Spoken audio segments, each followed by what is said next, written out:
ഹരേ കൃഷ്ണ. എല്ലാവർക്കും ഉദ്യാനരേഖയിലേക്ക് സ്വാഗതം. ഭക്തിയിലെ 3 കാര്യങ്ങളെക്കുറിച്ച് നമ്മൾ കേട്ടു. ശ്രവണം, കീർത്തനം, സ്മരണം. ഇനി പാദസേവനം. പാദസേവനം കൊണ്ട് ഉദ്ദേശിക്കുന്നത് ഭഗവത് പാദപൂജ തന്നെയാണ്.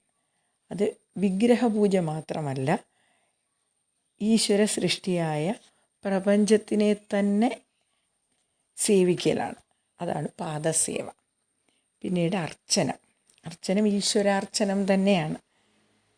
വന്ദനം, വന്ദിക്കുക, എല്ലാത്തിലും ഭഗവാൻ ഉണ്ടെന്നുള്ള പൂർണ്ണമായ വിശ്വാസത്തോടുകൂടി വന്ദിക്കുക, നിന്ദിക്കാതിരിക്കുക. ദാസ്യഭാവത്തിൽ കാര്യങ്ങൾ ചെയ്യുക. ഹനുമാൻ സ്വാമിയെപ്പോലെ ദാസനാകുക ഭഗവാന്റെ.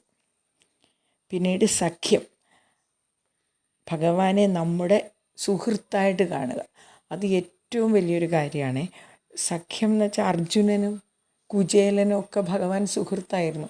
നമുക്കും അതേപോലെ സുഹൃത്തായിട്ട് കാണാം. അതിന് അതിരുകളൊന്നുമില്ല. നമുക്ക് എന്ത് കാര്യങ്ങളും ഭഗവാന്റെ അടുത്ത് പറയാം. ഒരു നിയന്ത്രണങ്ങളുമില്ല. സന്തോഷവും സങ്കടവും ദുഃഖവും വിഷമങ്ങളും എല്ലാം ഭഗവാൻ അതിനൊരു പരിഹാരവും നമുക്ക് പറഞ്ഞു തരും. നമ്മുടെ മനസ്സിന് നല്ല ബലവും ഉണ്ടാവും. എന്ത് കാര്യത്തെ നേരിടാനുള്ള ഒരു ധൈര്യവും ഉണ്ടാവും. അപ്പോൾ ഭഗവാനെ നമ്മുടെ സുഹൃത്തായിട്ട് കാണുക. പിന്നീട് ആത്മനിവേദനം എന്ന് പറഞ്ഞാൽ നമ്മെ തന്നെ ഭഗവാനിൽ സമർപ്പിക്കുക. അതാണ് ആത്മനിവേദനം. മഹാബലി ചക്രവർത്തി ചെയ്തതുപോലെ നമ്മെ ഭഗവാന് കൊടുക്കുക. വേറെ എന്തു കൊടുത്താലും അത് പൂർണ്ണ സമർപ്പണമാകുന്നില്ല. പക്ഷേ നമ്മെ തന്നെ ഭഗവാനിൽ സമർപ്പിച്ചാൽ പിന്നെ നമുക്കൊന്നും പേടിക്കണ്ടല്ലോ. ഒരാൾ നമ്മളുടെ കാര്യങ്ങളൊക്കെ ഭംഗിയായി നോക്കി നടത്താനുണ്ടെങ്കിൽ പിന്നെ നമുക്കെന്തിനു പേടി വേണം? നമുക്ക് ധൈര്യമായിട്ട് മുന്നോട്ട് പോവാം.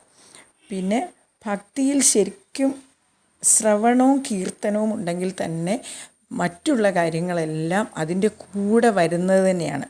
നന്നായി ശ്രവിക്കാൻ സാധിച്ചാൽ പിന്നെ എപ്പോഴും നമുക്കിങ്ങനെ കഥകൾ കേൾക്കാനും ഭഗവാന്റെ കീർത്തനങ്ങൾ കേൾക്കാനും ഒക്കെയുള്ള താല്പര്യം ഉണ്ടാവും. ആ താല്പര്യത്തിൽ നിന്ന് തന്നെ നാമം ജപിക്കാനും തോന്നും. നാമം ജപിക്കാനും നാമസ്മരണ ചെയ്യാനും ഭഗവത് സ്മരണ ചെയ്യാനും സാധിച്ചാൽ പിന്നെ നമുക്ക് പുറകോട്ട് തിരിഞ്ഞു നോക്കേണ്ടി വരികയില്ല. നല്ല ഒരു മനുഷ്യനായി, നല്ലൊരു വ്യക്തിയാവാൻ നമുക്ക് സാധിക്കും.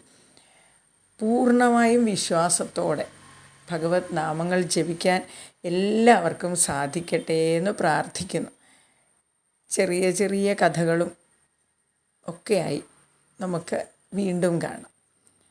സച്ചിദാനന്ദരൂപായ വിശ്വോൽപത്യാദിഹേതവേ താപത്രയ വിനാശായ ശ്രീകൃഷ്ണായ വയം നമഃ.